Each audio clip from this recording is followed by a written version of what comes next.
did, Madam Speaker. Thank you, Madam Speaker. Official opposition House Leader has 1 minute to respond. Well, Mr. Speaker, it's not that we have a difference of memory. It's that he just hasn't read the black and white ink on the reports that show that his government has had a terrible record on emissions. First thing they did was allow raw sewage to be dumped into the St. Lawrence. So it's not a matter of debate. It's not my opinion versus his opinion. It's like looking through the archives and looking at the actual record. But when it comes to working at committee, I can assure the honourable member that we will approach the committee work in good faith to truly try to improve this bill. Statements by members, déclaration de député. The honourable member for Windsor-Tecumseh. Well, thank you, Madam Speaker. Today marks 22 days since the death of Mahsa Amini, a brave young woman beaten to death by Iran's so-called morality police over the country's hijab laws. Since then, hundreds of thousands of Iranians worldwide have rallied for the values of freedom, including in my home riding of Windsor-Tecumseh. Despite the outpouring of international support, the criminal Iranian regime continues to arrest and murder its own people in the streets and on campuses. As we prepare to mark the International Day of the Girl, we remember Mahsa Amini. We repeat her name to keep the memory of her spirit alive. And so the tyrants of Iran can never hide from their moral corruption and their horrendous crimes. We stand with the brave women and men of Iran who are undeterred. To all the people of Iran, we see you, we hear you, and we will always, always stand with you. Zan, Zandegi, Azadi. The honourable member for Yorkton-Melville. Thankfully, life is returning to normal for most Canadians. For those who chose not to get vaccinated, the ability to work and to travel abroad has been reinstated. But this is not the case for everyone. Those who serve in our Canadian forces continue to be punished by an unfair and unscientific vaccine mandate. Canadians are rightly proud of our armed forces, but I believe they are being misled on how our national security is now at risk. While this government claims that the mandates protect our operational readiness, the opposite is true. Whether it's due to forced releases or negative reactions to the vaccine, many service members, including fighter pilots, have been grounded. Each pilot represents years and millions of dollars of intensive training thrown aside because of a decision to punish them for exercising their own medical choices. Coupled with sky-high attrition rates, it's beginning to feel like another decade of darkness. Colleagues, these are our heroes. We owe them the dignity of service for which they sacrifice so much. It's time for this government to end the vaccine mandate and restore those they have wronged within our Canadian armed forces. The honourable member for Halifax West. Thank you very much, Madam Speaker. I rise to wish my constituents in Halifax West and all Canadians a blessed and safe Thanksgiving weekend. My wish for all is that you're able to spend quality time with your loved ones. Please keep in mind and in your hearts those families who are in pain and suffering, including Nova Scotians, people across Atlantic Canada and Quebec whose Thanksgiving won't be easy with the devastation of Hurricane Fiona. We are especially grateful to everyone who stepped up to help before, during, and after the storm, including members of our local Joint Emergency Management Team like Karen Saunier, Dave Alders, and Imani Saleh, the Fairview Resource Centre, the Bedford Lions Club Canada Games Centre staff, Canadian Red Cross, Disaster Animal Response Team of Nova Scotia, and so many more. From all of us, thank you. À tous les Canadiens. To all Canadians throughout the country, happy Thanksgiving. I wish you some rest and some nice moments shared with your family and friends. Thank you very much. The honourable member for Port Moody, Coquitlam. Thank you, Madam Speaker. Coquitlam and Morin Belcarra are horrified and angry about the brutal murder of Mahsa Amini. Our community adds its voice to the women of the world protesting long-standing human rights abuses in Iran. Women of Iran are standing up at great risk to their personal safety with heinous consequences. This must stop. No Iranian should live in fear. They should have protections in Iran and in Canada too. Yet many here do not feel safe because people associated with the IRGC visit and live in our communities and have not yet been sanctioned. That is a failing of this Liberal government. New Democrats stand with the women of Iran and wholly support the United Nations Human Rights Commissioner's call for an independent investigation into Mahsa's death. We are holding this government to account to support women's rights in Iran and around the world. The honourable member for Sudbury. Madam Speaker, this summer, following a $1.1 million investment from FedNor, the Northern Ontario Black Economic Empowerment Program officially opened in downtown Sudbury. No Beep designs and delivers programs to support Black entrepreneurs and business owners, filling a gap in the entrepreneurial support system in Northern Ontario. To highlight Black individuals and businesses and their successes, No Beep also coordinates workshops, training seminars, and trade shows, as well as mentoring and consulting services for entrepreneurs in our community. This program is a valuable resource for people who are thinking of starting a business or who have already started a business. I would like to acknowledge and congratulate the outstanding work of the No Beep team, as well as the Board of Directors of the Afro Heritage Association of Sudbury in the development of this program. Thank you. The honourable member Parry Sound, Muskoka. Madam Speaker, in 1994, the people of Gravenhurst wisely selected John Klink to be their representative, first as the Ward 3 councillor, then as a Muskoka district councillor, and then in 2000 as their mayor. And after 10 great years as mayor, the members of Muskoka District Council wisely selected John Klink to be their chairman, a role he has performed with grace and dignity for the last 12 years. I sincerely appreciate the many ways we've worked together over his 28 years in public life, and I'll be forever grateful for the invaluable role that John played in helping me become a member of this House in 2019. My friend John Klink has always been a tireless champion for Muskoka, a consummate team builder, a relentless advocate for those less fortunate, a kind and a generous man. And so on behalf of all Muskokans, I offer John a heartfelt congratulations on his well-deserved retirement. And John, for your friendship and for your lifetime of public service, from the bottom of my heart, I simply say thank you, thank you, thank you. The honourable member for Labrador. Speaker, shortly after celebrating her 105th birthday, a well-known and respected Inuk elder from Makovic, Labrador, Miss Muriel Anderson, passed peacefully away. She was born on Dunn Island, Labrador in 1917. She endured a lot in her life, living through 2 world wars, 2 pandemics, and a survivor of residential schools. Miss Anderson lost her husband at a young age. She was left to raise her children on her own. She is the matriarch of a long line of Labradorians. Her family includes 6 children, 21 grandchildren, 37 great-grandchildren, and 28 great-great-grandchildren. She will be remembered as a strong, hard-working woman who loved to help others. She is truly a daughter of Labrador, and we thank her for her tremendous contributions over 105 years to the people of Labrador. May she rest in peace. Hear, hear. The honourable member for Nepean. Madam Speaker, I'm pleased that our federal government is investing $15.2 million to construct a new library, performing arts and cultural center at the Barhaven downtown in my Nepean riding. The facility will also include a community center for seniors and an outdoor urban plaza. This will provide Nepean residents with flexible spaces to foster social interactions and community engagement for years to come. This project includes 15,000 square feet cultural center, a 3,000 square feet senior space, and over 25,000 square feet library. I would like to acknowledge and thank many organizations and individuals who had advocated for this, including Barhaven BIA, Barhaven Seniors Council, and its president, Don Winchester. Special thanks goes to Ottawa City Councillor Jan Harder, who was instrumental in proposing this project. Thank you, Madam Speaker. The honourable for Lanark, Frontenac, Kingston. Thank you, Madam Speaker. Madam Speaker, many Afghans who bravely helped our military are still stranded in Afghanistan.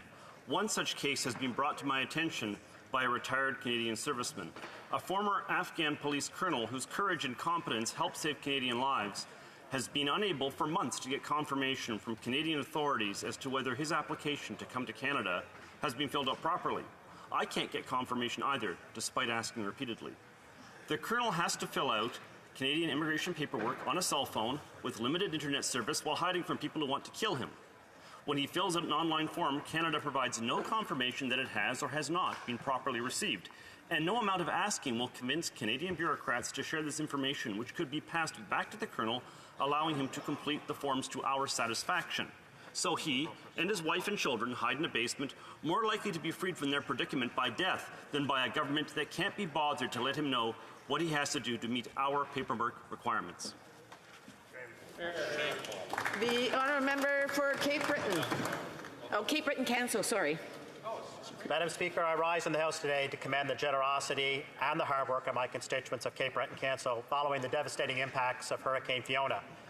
Madam Speaker, over the last 10 days, I've had the opportunity to visit organizations, community groups, Canadian Armed Forces, and first responders that have gone above and beyond the call of duty. In Reserve Mines, the local Seniors and Pensioners Club worked to prepare over 9,000 meals last week just to ensure seniors had a bite to eat. At the Nova Scotia Community College Marconi campus, staff have been working on preparing meals for countless power crews, Madam Speaker, personnel from the military and other first responders. I'm sincerely humbled by the outpouring of support for the people I admire riding from members of this House and to the leadership of Premier Houston, all MLAs, mayors, wardens, councillors, and chiefs. A special thank you. A thank you to our Prime Minister and Minister of Emergency Preparedness and the Minister of National Defence. Thank you. I could go on with the many selfless and kind-hearted gestures I've seen around my riding. For those in the House, I want to say it fills me with pride that despite the tragedy, the strength, resilience, and character of my province will always prevail. Just want to ask members to make sure that they stay within the time frame. Unfortunately, I may have to cut them off. The honourable member for Flamborough-Glanbrook. Thank you, Madam Speaker. The new Conservative leader will put the people first. Their paychecks, their savings, their home, and their country. Today, people feel like they've lost control of their pocketbooks and their lives. The cost of government is driving up the cost of living. This is the most expensive government in history. The more they spend, the more things cost. The result? Seniors delay their retirements or watch their life savings evaporate with inflation. Families downgrade their diets because of 10% food inflation. 30-year-olds are trapped in 400-square-foot apartments, or worse, their parents' basements, because the cost of housing has doubled under this government. Right. Madam Speaker, as we head into Thanksgiving weekend, in a country as bountiful and blessed as Canada, it's shameful that so many Canadians are just falling behind, and there are too many that are just hanging on by a thread. These are our citizens. We are their servants, and we owe them hope. Yeah. The honourable member for Leeds, Grenville, Thousand Islands, and Rideau Lakes. This tired Liberal government is driving up the cost of living. Families are downgrading their diets because of the inflated cost of groceries. Seniors are watching their savings vanish with the cost of living rising, and young people have seen their hopes and dreams of owning a home disappear because the cost of a home has doubled under this Liberal government. No wonder that people are worried. This Liberal government's answer? Well, they're going to triple the carbon tax and punish Canadians for just trying to get by. The Liberals label our farmers as producers for growing our food and punish them with a carbon tax. These Liberals label parents as polluters for driving their kids to hockey and punish them with a carbon tax. These Liberals label tradespeople as polluters for driving their trucks to work and punish them with a carbon tax. The Liberals label seniors heating their homes as polluters and punish them with the carbon tax. Conservatives will scrap the carbon tax. We're dealing in hope for Canadians, their families, and for their country. The honourable member for Saint Laurent. Cynthia Brussière, 38-year-old mother of two, was killed alongside her children less than 2 weeks ago at the hands of her spouse, making it the 8th femicide in 8 weeks in Quebec. Madame la Présidente. Madam Speaker, we cannot allow ourselves to become desensitized to this very important issue. These women who are being killed at the hands of angry men are our mothers, daughters, sisters, friends. Each and every time that one woman is killed, it is one too many. Caucus, I'm calling on all levels of government to step in. We have to find a way to end gender-based violence for good in this country. Nous devons mieux soutenir. We have to better support the women who are trying to flee situations of violence. We need to teach our kids, both at home and in school, about healthy relationships so that they can leave when they first start to notice red flags, rather than when it might be too late. Government and society as a whole must take action against violence against women and girls. The honourable member for Cowichan, Malahat, Langford. Thank you, Madam Speaker. This week, the NDP has been successful in making sure that Parliament addresses the issue of corporate greed in driving inflation, not only in the House of Commons, but also at committee. And I'll tell you, Madam Speaker, since we've launched our initiative, I have been receiving correspondence from right across the country. I've had pictures from people in Nova Scotia that have shown huge price increases for the same product in the same town on the same day. I've had correspondence from employees in grocery stores who are confirming that these price increases, these unreasonable price increases, are happening. And you combine that with the fact that Canada is collecting $30 billion less in corporate taxes just last year alone. Madam Speaker, I want to end by wishing my constituents a happy Thanksgiving. And as they are struggling to pick out which kinds of food they can put on the family table this weekend, I want them to know that my colleagues and I in the NDP will continue fighting for them to ensure they have equal access to well-priced food. The Honourable Member for Saint-Hyacinthe, Bagot. Thank you, Madam Speaker. Established in 1992, the History Centre of Saint-Hyacinthe is a private archive service recognized by Library and National Archives Quebec, the BANQ, along with 38 other archive services in Quebec. With 1,500 meters of archives, the History Centre is a major institution alongside the Museum of Civilization, the Augustine's Monastery, the McCord Museum, and the Canadian Centre for Architecture. The president of the centre, Paul Foissy, announced that for the years 2020 and 2021, the History Centre was in first place for its activities, acquisitions, processing of archives, exhibits, and publications. The History Centre also recently announced that it has 250 members. On behalf of the Bloc Québécois, I warmly congratulate the History Centre of Saint-Hyacinthe for keeping our collective memory alive because, as William Faulkner says, the past is never dead. It is not even past. The honourable member for Prince Albert. Mr. Speaker, the new Conservative leader will put the people first. Their savings, their paychecks, their homes, and their country. After years of government mismanagement and the Liberal-made backlogs, it's time to get the gatekeepers out of our immigration system. Rural Canada, like the riding of Prince Albert, is in desperate need of doctors, nurses, and other professionals who provide essential services to our communities. As Canada faces a labour shortage crisis, we need new ideas to empower workers filling our workforce gaps. Red tape and bureaucracy should not stand in the way of achieving your career goals. Conservatives are bringing hope to doctors and nurses and newcomers who are dreaming of coming to this country. A system by guarantee that within 60 days an immigrant applying for work in their profession will get answers based on their skill sets, not based on where they come from. Enough talking, enough rhetoric, enough broken promises. It is time to remove the gatekeepers, to get more doctors, more nurses, more skilled workers, and more inflation-proof paychecks for our hard-working, skilled immigrants. The honourable member for Cloverdale, Langley City. Speaker, on May 17, 2021, the remains of 215 children were found buried on the site of the former residential school in Kamloops. On June 14, 2021, volunteers from the community of Langley put up 215 crosses in children's clothing at the Derek Doubleday Arboretum to remember and honour those children who did not make it home. The idea came from Cecilia Riki, a former Langley school trustee and an intergenerational warrior, a term to replace survivors as encouraged by Kwantlen Chief Marilyn Gabriel. Cecilia was inspired by the sight of crosses with clothing when she visited Kamloops after news of the discovery. 1 year later, this memorial to the missing children still stands. I attended the candlelight vigil at the Arboretum on the National Day for Truth and Reconciliation last Friday, and once again was moved by this display. Thank you to Lower Fraser Valley Aboriginal Society and United Churches of Langley for organizing this vigil, and a special thank you to Cecilia Riki for all the work she has done and continues to do to make sure everyone remembers the children who never returned home. Thank you, Madam Speaker.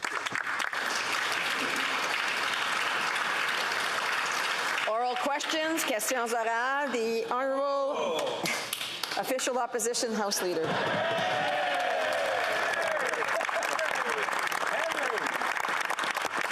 Thank you very much, Madam Speaker. Madam Speaker, the Liberal economic policy can be summed up in 4 words: smaller paychecks, higher prices. Smaller paychecks come into effect January 1st when this government takes a bigger bite out of the paychecks that Canadians work so hard to earn. But higher prices are happening right now. Liberal deficits force the Bank of Canada to flood our economy with massive amounts of new money, and that is driving up the cost of everything. Il semble avoir un problème probablement avec l'interprétation. There seems to be a problem, probably with the interpretation. Is it working now? It's working now. I'll have the honourable member restart.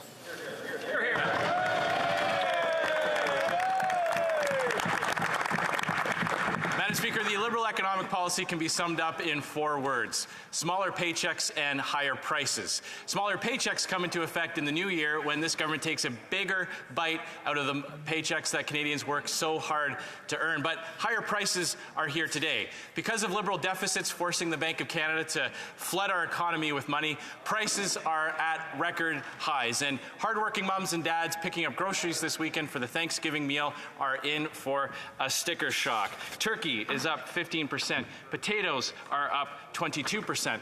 Those prices are going to rise even further after the government triples its carbon tax. So why won't this government give Canadians a break and cancel their plans to triple the carbon tax? Madam Speaker, I have 4 words for Canadians. We have your backs. We've doubled the GST credit thanks to the Conservatives who flipped their idea to oppose us. Now they're supporting us. And guess what, Madam Speaker? They can see the light once again, and they can vote for dental supports. They can vote for housing supports. And I have 4 more words. Do the right thing. Vote for our bill. The Honourable Official Opposition House Leader. They've got their hands in Canadians' back pocket, taking more and more out of the paychecks that Canadians work so hard to earn.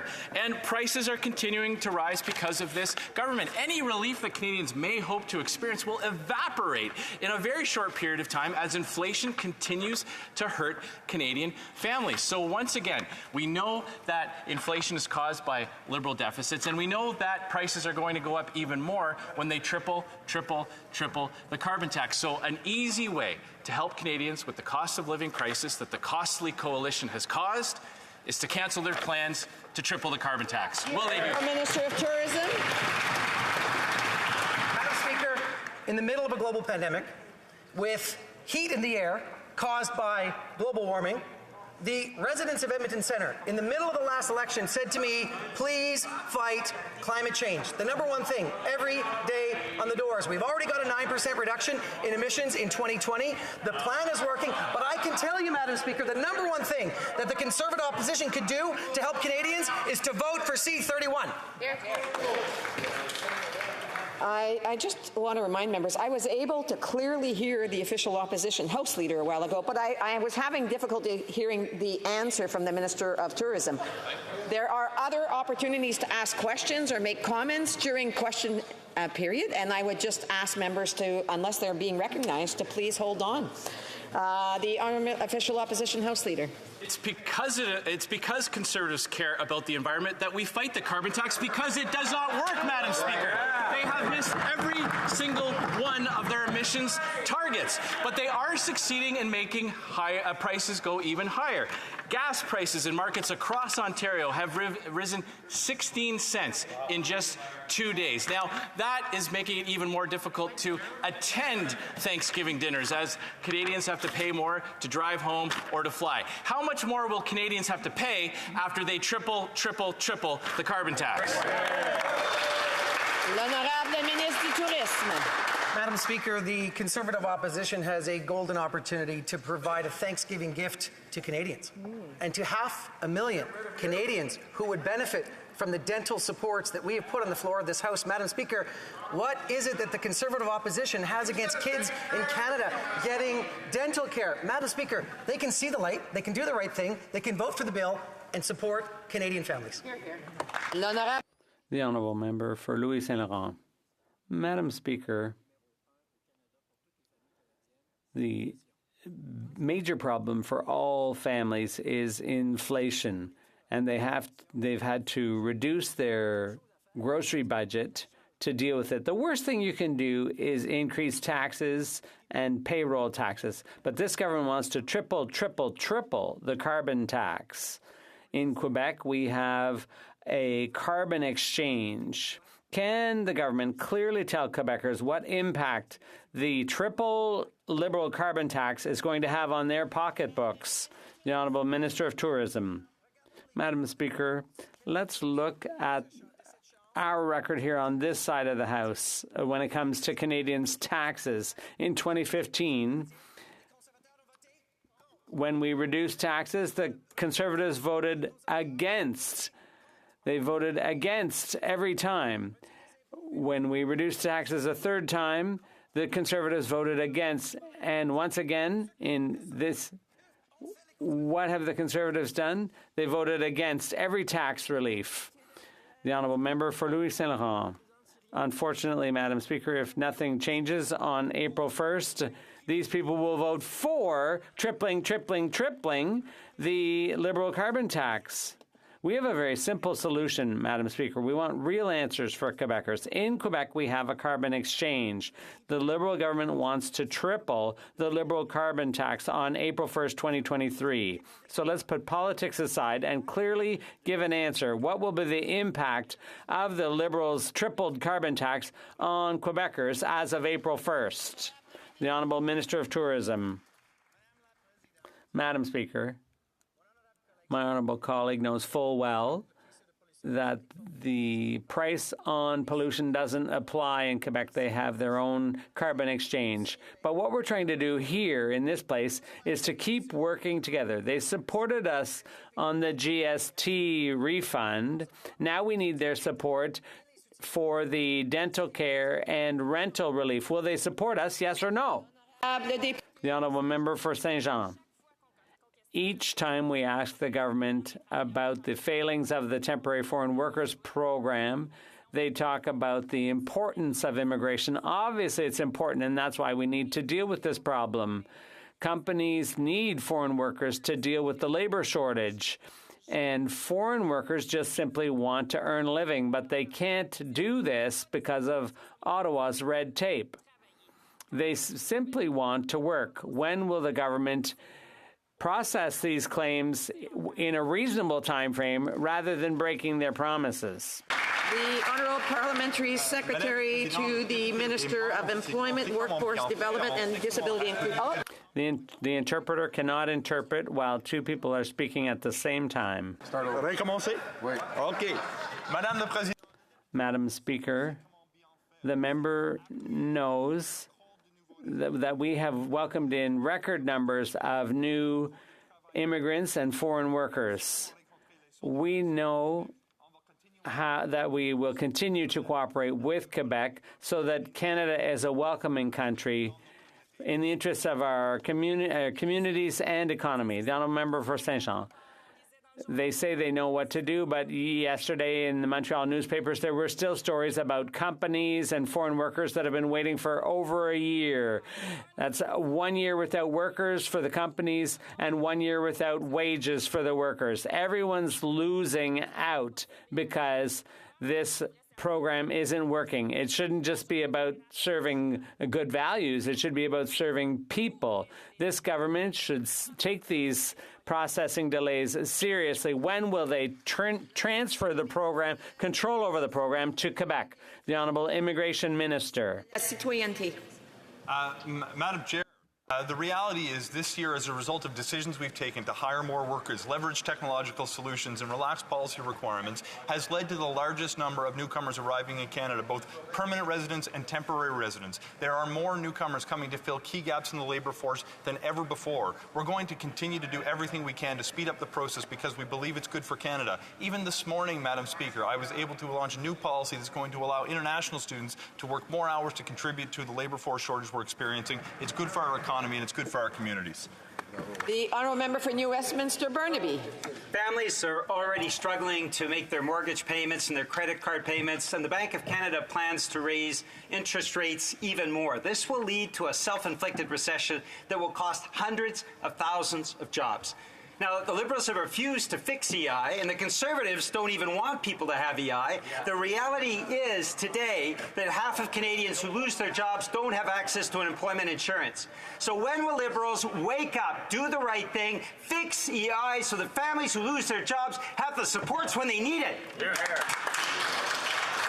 The Honourable Parliamentary Secretary to the Minister of Employment, Workforce and Disability Inclusion. Madam Speaker, our government understands that EI benefits need to be more fair, more responsive, and more adaptable to the needs of Canada's evolving workforce. That's why we are committed to delivering a full-scale modernization of Canada's EI system. Although our temporary COVID support measures are winding down, regular EI benefits will continue to be available to workers, just as they were before the pandemic.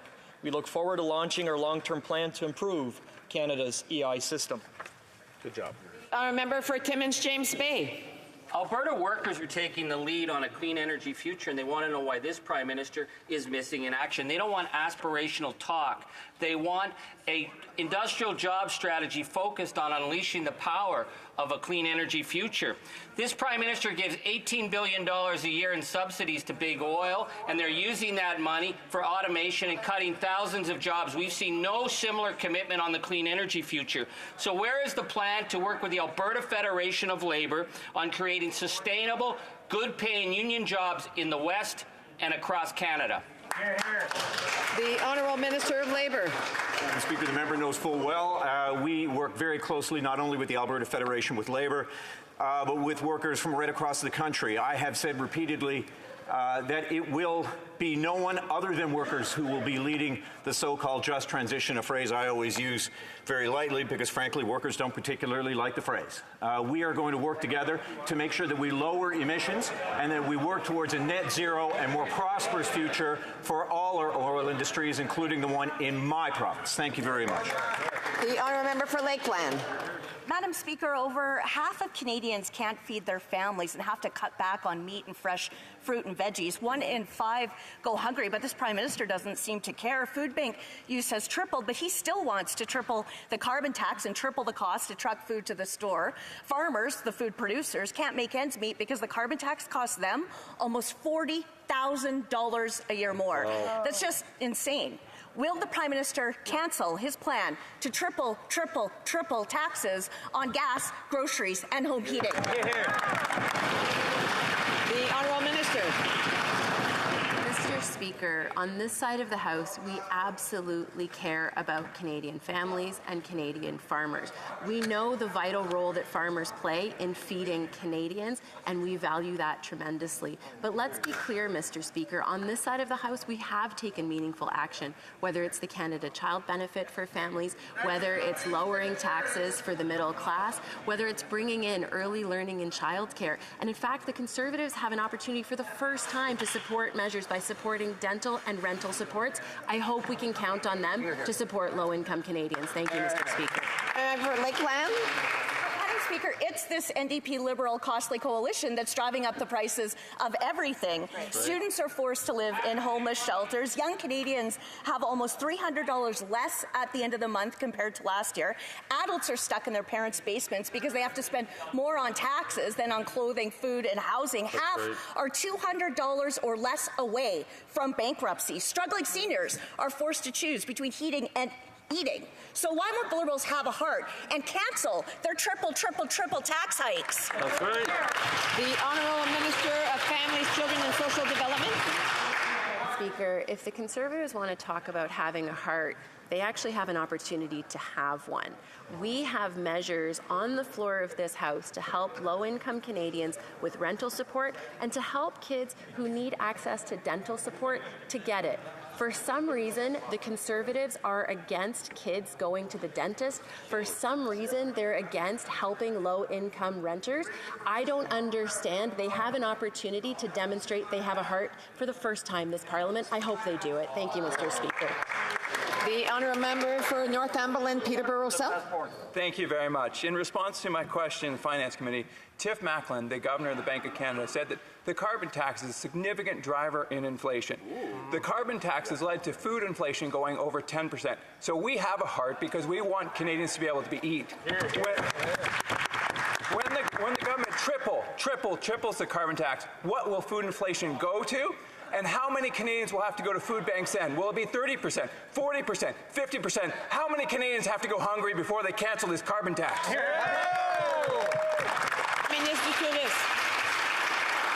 Madam Speaker, putting a price on pollution is the best market mechanism to fight the existential threat to our planet, which is climate change. Madam Speaker, it is working. In 2020 alone, we had a reduction of 8.9% of emissions. Madam Speaker, 8 out of 10 Canadians get more money back from our rebate program. Everything from the other side, Madam Speaker, is simply hot air. Honourable member for Kelowna Lake Country.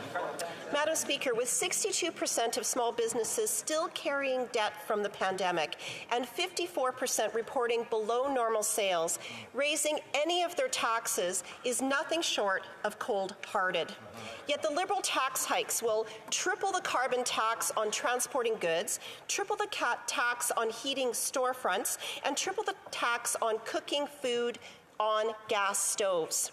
Will the Liberal government cancel their plans to triple the carbon tax on small businesses? The Honourable Parliamentary Secretary. Thank you very much, Madam Speaker. And this question is critically important because we know small businesses are drivers of the economy. What we've been doing consistently on this side of the House is proposing measures for the past 3 years that support our small business entrepreneurs, that help them keep their employees well paid and remunerated, and that help them keep the lights on. In particular, what we've done most recently is the Canada Digital Adoption Program. We know that the entrepreneurs of the future are moving more and more consistently online. That's why we're providing a $4 billion program to help them do it.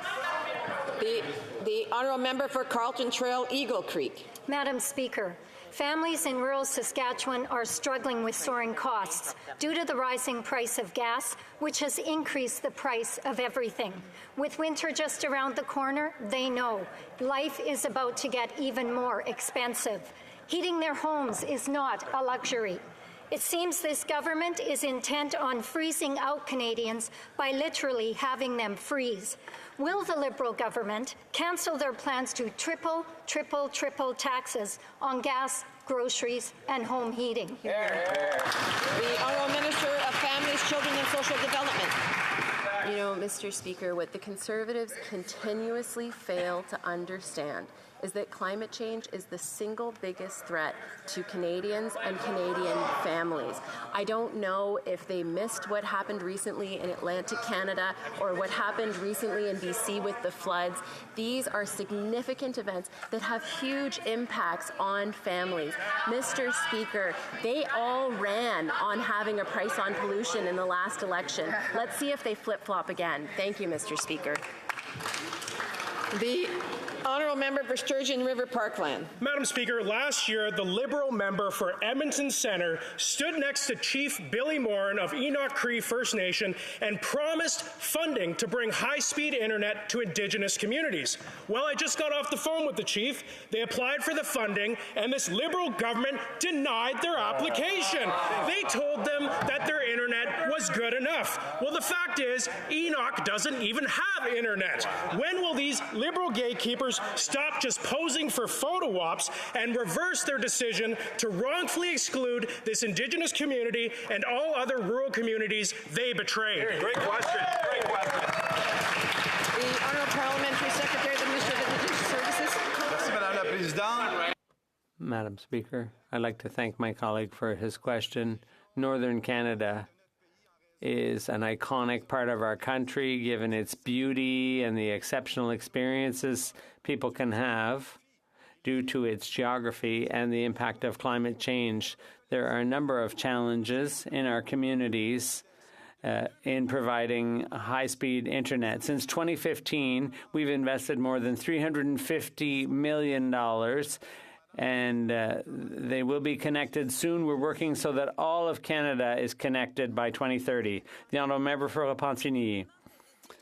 The government is using accounting tricks to hide the fact that it's still spending our money on Trans Mountain.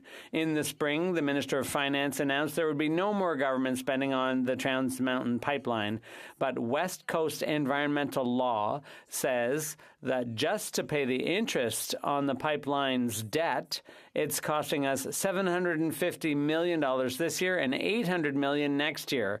By the end of 2023, the taxpayer's share of the pipeline cost will reach, brace yourself, Madam Speaker, $17 billion. How much will Quebecers have to pay for Canada to keep on polluting more and more?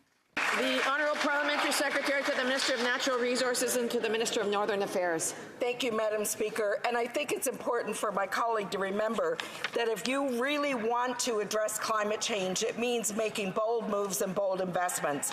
When you consider projects like the TMX... Oh, interpretation, I believe. C'est le problème encore une fois. Okay. Is there a problem with interpretation again? Working? Okay. The Honourable Parliamentary Secretary can restart. Thank you, Madam Speaker. I want to point out for my colleague that when you want to see climate change, that means you have to invest to make it happen. When you look at a comprehensive plan like we have as a government to address climate change, it considers projects like the TMX. It is focused on reducing the amount of oil that is being shipped by rail. It enables Canadians to secure a full value for its oil resources. And going forward, we will continue to focus on the best climate change measures that we can implement to reduce emissions and fall in line with our net zero commitments. The Honourable Member for Repentigny. Madam Speaker, okay, so the solution to climate change is more oil? We've known since day one that the Trans Mountain pipeline was not financially or environmentally viable, but we didn't know the taxpayer would be on the hook for $17 billion. Another $17 billion in public money will be invested in the oil sands right in the middle of a climate crisis. That's the price of letting the Government of Canada decide for us where to invest our money on climate change. Do they really think Quebecers would have chosen to sink their money into a failed pipeline in the West? The Honourable Minister of Finance, of Tourism, rather. I know, as do Western MPs and all Canadians, that Canada needs to get its resources to market, particularly at a time when we need to help fuel the world. When we get our resources to market, it will help us get the world price of oil, which will help us to fund the transition to net zero. Our government does not intend to be a long-term owner of this asset. We will be moving forward with a divestment process, and it will be a good asset for all Canadians. The Honourable Member for Leeds, Grenville, Thousand Islands and Rideau Lakes. This morning I took part in the annual food bank fill-up for the Brockville Area Food Bank. The Executive Director, Haley Jack, tells me that food bank use is at an all-time high. And with food price inflation at 40-year highs, even monetary donations aren't going as far as they should. Canadians just can't afford more taxes from this Liberal government. So will they today commit to cancelling their plan to triple the tax on gas, home heating, and groceries? The Honourable Minister of Families, Children and Social Development. Madam Speaker, you know what Canadians can't afford? They can't afford for the Conservatives to keep slow-walking on important legislation that will help them, whether that is support for low-income rentals, whether that's support for kids who need dental. These are things that will seriously help Canadian families and Canadians meet the high cost of living. We're pleased they finally did an about-face and are supporting us on the GST rebate, but we need their support on these other items if they truly care about helping Canadians. Thank you, Madam Speaker. Member for Leeds, Grenville, Thousand Islands and Rideau Lakes. Well, what Canadians need is an about-face from this Liberal government on their wasting of Canadian tax dollars, like they did on the $54 million ArriveCan app that tech experts are confounded by it costing more than the low seven figures at worst. And we know that the app wasn't based in science. It was all based on dividing and stigmatizing. So if Canadian tech experts don't know why they spent this much money, what we want to know, what Canadians want to know, is which Liberal insiders got rich on these contracts. The Honourable Parliamentary Secretary to the Minister of Public Services and Procurement. Madam Speaker. Madam Speaker, I will make no apology for an app that saved the lives of tens of thousands of Canadians. This was part of a global health strategy in order to protect Canadians, and this app was put in place in April of 2020, 1 month after a global pandemic. I'm sorry, I have my speakers on and I still can't hear the answer, and I don't think that the honourable member who asked the question is also able to hear the answer, so I would just ask members to please hold off. The honourable member for the honourable parliamentary secretary can start from the top. Thank you very much, Madam Speaker. So this app was put in place 1 month after a global pandemic was declared. And in return for answering that question, where the honourable member has insinuated that the price is entirely related to developing the app, that price related to development, accessibility, and support, maintenance, and multiple different contracts. It was not related just to the development of the app. The honourable member for Niagara Falls. Madam Speaker, Canadians can't afford this costly coalition between the Liberals and the NDP. We all know they want to triple the carbon tax. Now, the Globe and Mail has reported the government is on pace to more than double their spending on the disastrous ArriveCan app. This app has cost the Canadian tourism industry their 2022 summer tourism season. It has wreaked havoc on border communities, caused chaos at our airports, and it hurt Canada's reputation as a world-class tourism destination. Speaker, Canadians are wondering two things. Who got rich at their expense, and when will this government finally scrap this app? Great question. The honourable parliamentary secretary to the Minister of Public Services and Procurement.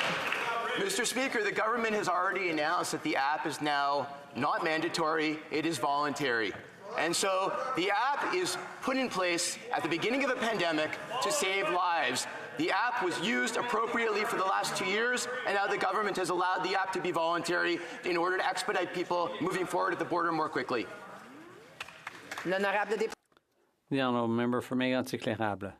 Madam Speaker, the app was surely put in place to make some people rich, because $54 million would be 1 million hours of work for an engineer. That's 31,000 weeks or 596 years for one person. The numbers just don't add up, Madam Speaker. The facts speak for themselves. The Liberals don't want to reveal who got rich. Is it someone on Liberal list? Parliamentary Secretary to the Minister of Public Services and Procurement. Madame la Présidente. Madam Speaker, we're not going to apologize for an app that saved lives. The app was put in place at the beginning of the pandemic to protect Canadians' lives, and thousands of lives were saved thanks to that app. Thank you. London Fanshawe. Canadians are worried about the effects of the climate emergency and Putin's illegal invasion into Ukraine. And now Canada's Chief of Defence Staff has made an unprecedented call to immediately halt non-essential activities in the armed forces. Our forces have a personnel crisis. 1 in 10 positions are unfilled, and we are only receiving half the applicants we need. On sexual misconduct, this government has failed to implement numerous judicial reports. When will this government take the real steps to properly invest in recruitment so Canadians can be supported abroad and here at home? The Honourable Parliamentary Secretary to the Minister of National Defence. Thank you, Madam Speaker. Making sure that our Canadian Armed Forces have the right number of people, the capabilities, and the culture that they need to meet current and emerging threats is our highest priority. The Reconstitution Directive and retention strategy will help ensure that we can grow and retain talent so that our Canadian Armed Forces can continue to serve Canadians. We remain focused on enabling lasting culture change, creating the best recruitment practices, and procuring the right equipment for our Canadian Armed Forces. Thank you, Madam Speaker. The honourable member for Vancouver East. In yesterday's report of the Special Committee on Afghanistan, this government said they agree applications for Afghans who served Canada must be processed immediately. Yet Afghans who applied almost 2 years ago are still waiting for a response. And to make matters worse, the Liberals are sticking to an arbitrary cap and new applications are no longer being accepted. Meanwhile, I continue to receive urgent pleas from Afghans being hunted down by the Taliban. Some have disappeared. Will this government commit today to lift the arbitrary cap for Afghans and immediately expedite their processing?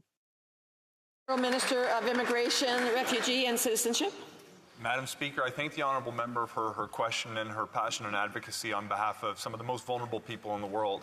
I share her concern about their vulnerability, and that's why we advance one of the most substantial commitments, and in fact, the most substantial on a per capita basis, to resettle at least 40,000 Afghan refugees by the end of next year. I'm so pleased to share with this House, just a couple of weeks ago, we've actually crossed an important milestone and now have more than 20,000 Afghan refugees living safely in Canada. We are not done. We're going to continue to do everything we can to make good on our commitment, no matter what it takes. For Calgary Skyview. Madam Speaker, families in Calgary Skyview and across the province are struggling with the high cost of goods. Albertans are working hard to support their families with groceries, rent, and school supplies. On Friday, October the 14th, all Albertans will be receiving Fall Climate Action Incentive rebate checks, which for a family of 4 will amount to around $270.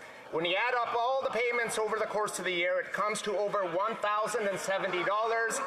Can the Parliamentary Secretary to the Minister of Environment and Climate Change please inform this House where else in Canada they are receiving these checks and what they are... Honourable Parliamentary Secretary to the Minister of Environment and Climate Change. Well, thank you, Madam Speaker. I want to thank the member from Calgary Skyview for his climate advocacy, and he will know the federal pollution pricing system is a win-win. It puts more money back in families' pockets while fighting climate change. These quarterly payments add up to major support for families facing affordability challenges. Over the course of the year, a family of 4 will receive up to $745 in Ontario, $832 in Manitoba, $1,100 each in Alberta. This money is helping families make ends meet while helping build a healthy economic and environmental future for their kids.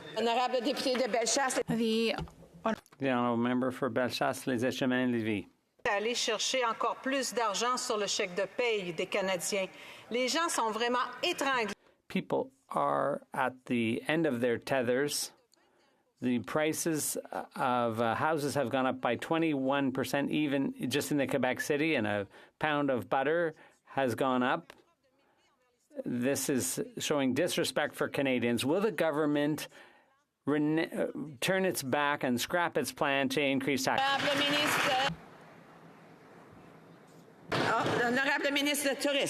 The Honourable Tourism Minister. Madam Speaker, we are planning to lower taxes for Canadians, and when it comes to inflation, we want to make life more affordable for Canadians. It's very clear. We are going to reduce childcare costs. We're going to double the GST credit. We're giving a $500 supplement for housing, and we are going to give access to young vulnerable children under the age of 12 to dental care. And so we want the Conservatives to help us pass Bill C-31. Honourable member for Parry Sound Muskoka. Madam Speaker, on top of record Liberal deficits, record inflation, a tripling of the carbon tax, now this tax and spend Liberal government is coming after workers' paychecks and taking more. This week we learned that the average Canadian family now spends more on taxes than they spend on the basic necessities of food, shelter and clothing combined. Madam Speaker, Canadians are desperate. Will this government give them a glimmer of hope and cancel their tax hikes on January 1st on workers' paychecks? The Honourable Minister of Families, Children and Social Development. Madam Speaker, let's be clear what the member opposite and the Conservative Party are talking about. They're talking about employment insurance, and they're talking about the Canada Pension Plan. When we're talking about employment insurance, that is insurance that workers pay into in the event that they lose their job. Madam Speaker, the Conservatives are talking about slashing that fund. Madam Speaker, when we talk about Canada Pension Plan, that's something Canadians pay into to have retirement security.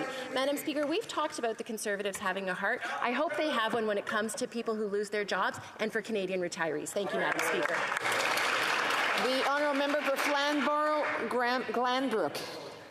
Thank you, Madam Speaker. As families across Canada begin their Thanksgiving weekend, all they should be worried about is where they're going to get their favorite local pumpkin pie. But instead, they're worried about making ends meet.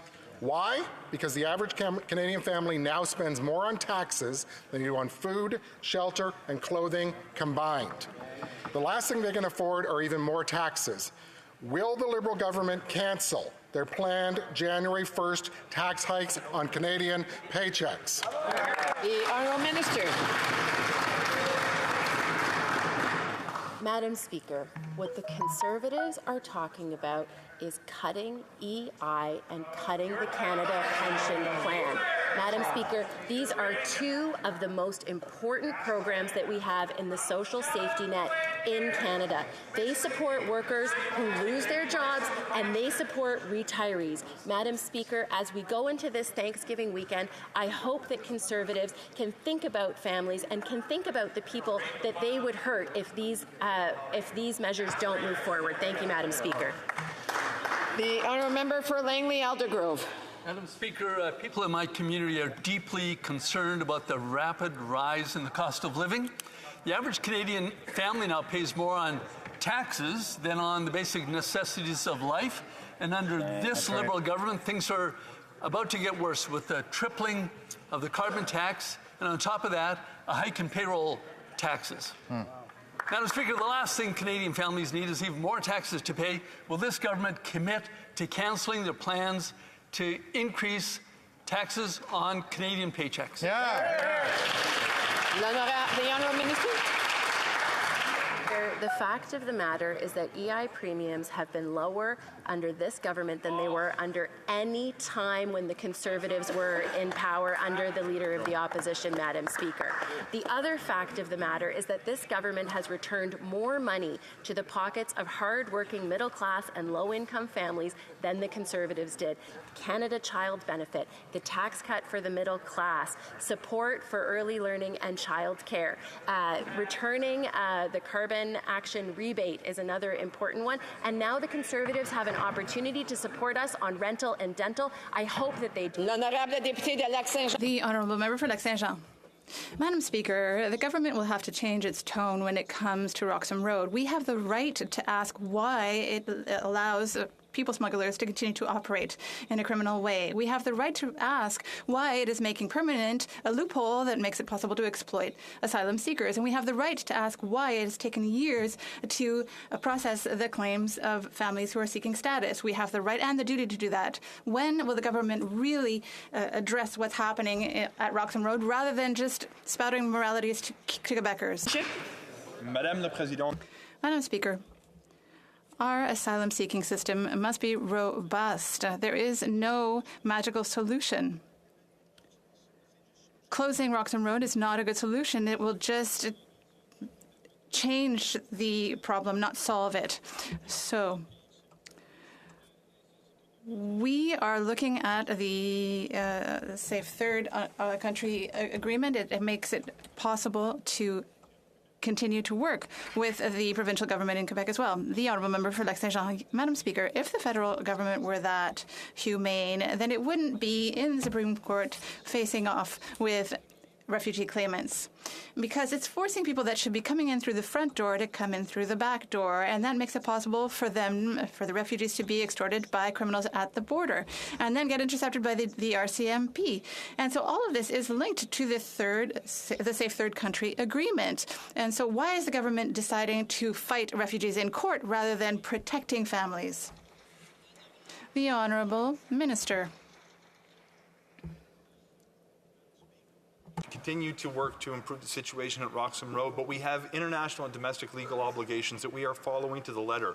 We are trying to process people in a humane way to recognize that human beings are coming into Canada are sometimes very vulnerable. We're going to meet our legal obligations while we work towards a permanent solution, which requires us to negotiate an agreement with the United States of America. We are seized with this issue. We're going to continue our work to make sure we abide by our obligations and do right by some of the vulnerable people who are seeking refuge here in Canada.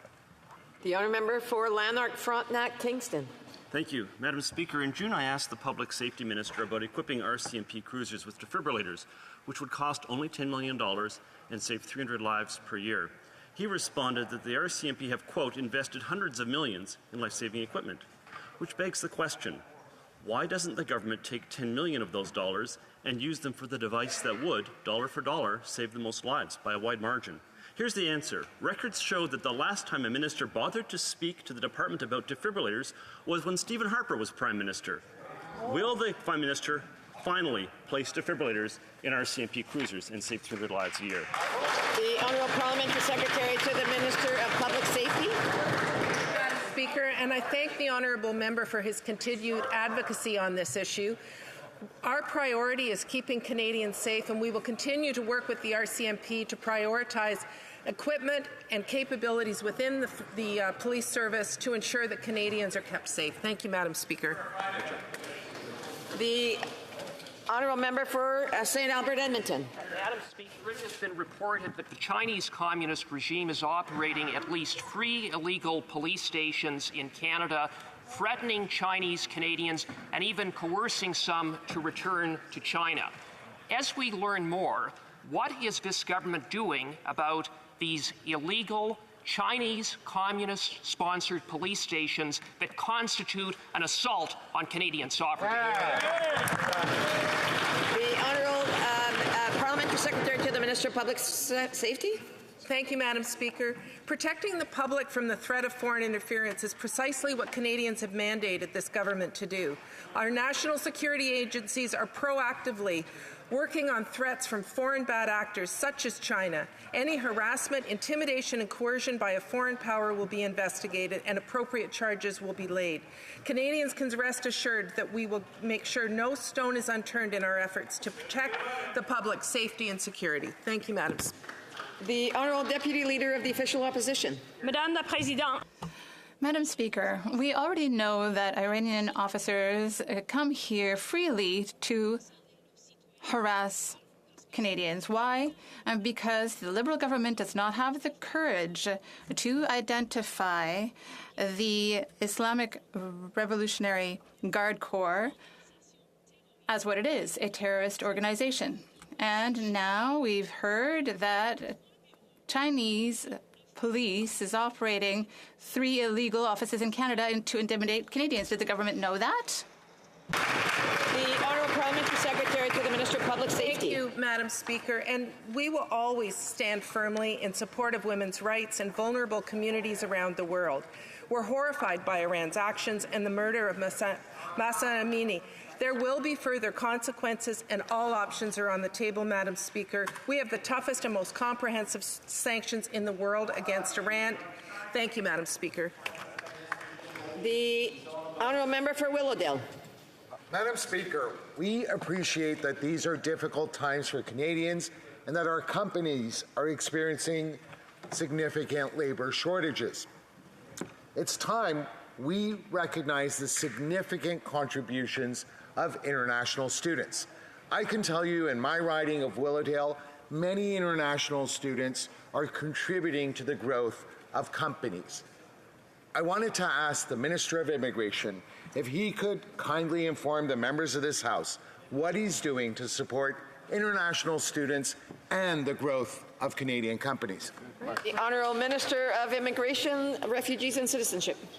Thank you, Madam Speaker. Let me begin by saying thank you to my honourable colleague for his advocacy to grow the Canadian economy and to support international students. Canada has had one of the strongest economic recoveries of any developed nation in the world when it comes to bouncing back from COVID-19. Despite the fact that we've recently hit near the lowest unemployment rate, there were nearly 1 million jobs available in the Canadian economy that we need to fill. There are 500,000 international students living in Canada who can make contributions. This morning I announced we are lifting the hourly cap that students can work who can make a difference to the Canadian economy. It's a great day for international students. It's a great day for the economy. The honourable member for Charleswood, St. James, Assiniboine, Headingley. Madam Speaker, Hadas Najafi, 22, is dead. Sarina Esmalzadeh, 16, is dead.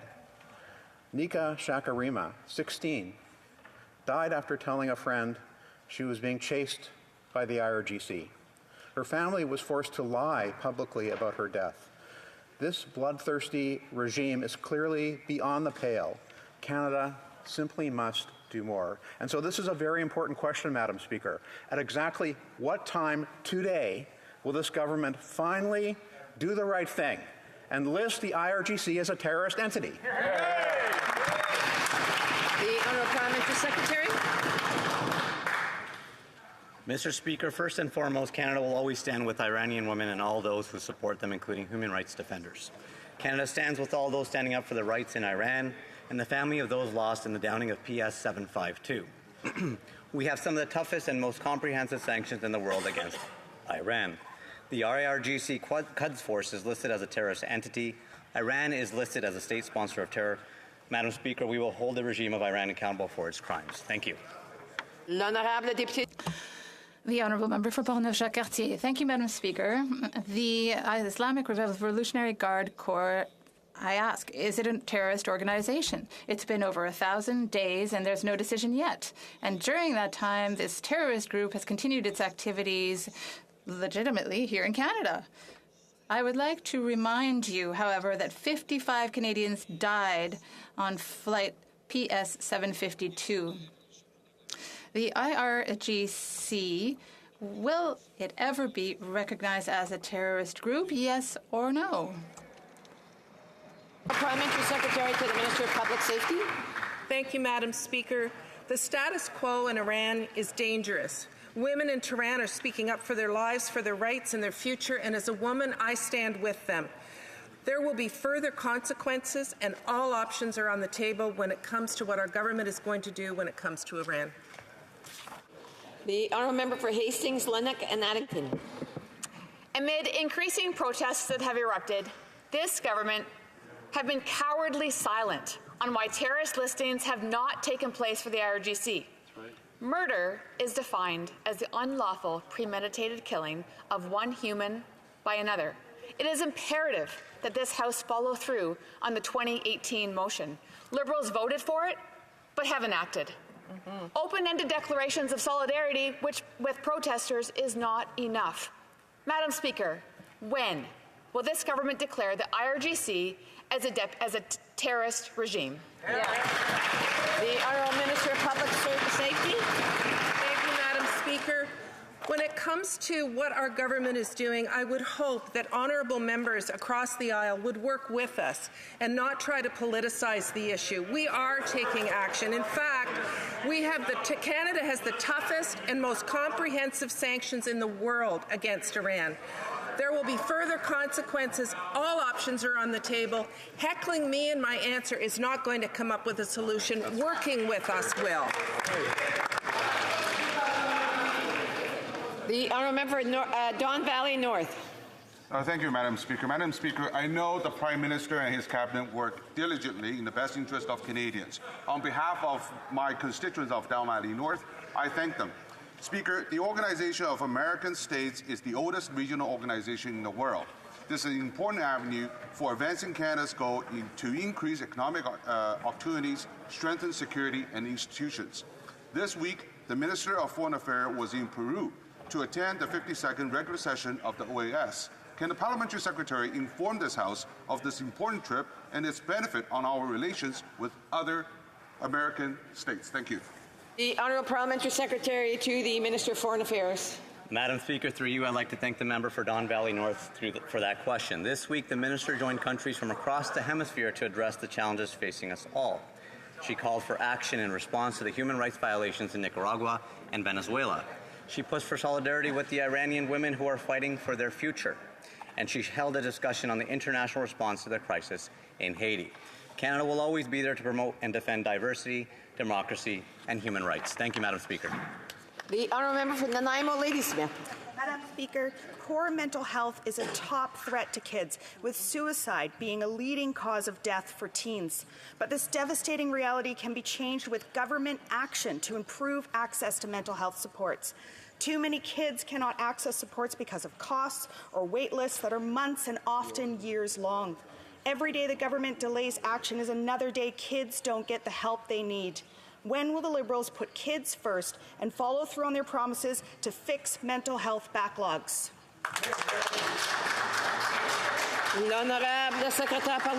The Honourable Parliamentary Secretary. Thank you, Madam Speaker, and I would like to thank my colleague for her question. Obviously, suicide is something that we care deeply about, And we are working to improve the situation, and all of our thoughts are with families that have lost a loved one in recent times. It is important for Canadians to have access to the right services at the right time, and so we were working on setting up a 3-digit crisis line and a pan-Canadian service to fight suicide. Thank you, Madam Speaker. Madam Speaker, 6 months ago on April 5th, 2022, 5 Canadian crew members of Pivot Airlines were detained in the Dominican Republic for the crime of trying to report a crime. Will Canada impress upon the Dominican Republic authorities that bad guys rarely inform the police of a crime that they're doing? Can Global Affairs Canada at least do the bare minimum of updating its travel advisory for that country from exercise a high degree of caution to don't go there? Almost 900,000 Canadians vacation and spend their tourist dollars in that country. They should go elsewhere and visit a country that respects the rule of law. The Honourable Parliamentary Secretary to the Minister of Foreign Affairs. Madam Speaker, I can assure my colleague that we are aware of the detention of Canadian citizens in the Dominican Republic. Madam Speaker, consular officials are providing assistance and are in contact with the families of the Canadian citizens. Our Prime Minister, as the member mentioned, questions about the Pivot case, and the Minister of Foreign Affairs have recently raised this situation with their Dominican counterparts. I am also directly engaged on this file. Madam Speaker, this is a priority for our government. Thank you. And that brings us to the end of question period. And for those who might be going home a little bit earlier, I wish them a happy Thanksgiving. Tabling of documents. Tabling of documents. It is my duty to lay upon the table, pursuant to subsection 94(2) of the Access to Information Act and to subsection 72(2) of the Privacy Act, the reports of the Commissioner of Lobbying on the administration of these acts for the fiscal year ended March 31st, 2022. Just want to ask members who are exiting to please exit quietly. Pursuant to Standing Order 108 sub 3 sub H, these reports are deemed to have been permanently referred to the Standing Committee on Access to Information, Privacy and Ethics. Introduction of government bills. Introduction of government bills. Statements by ministers. Reports from interparliamentary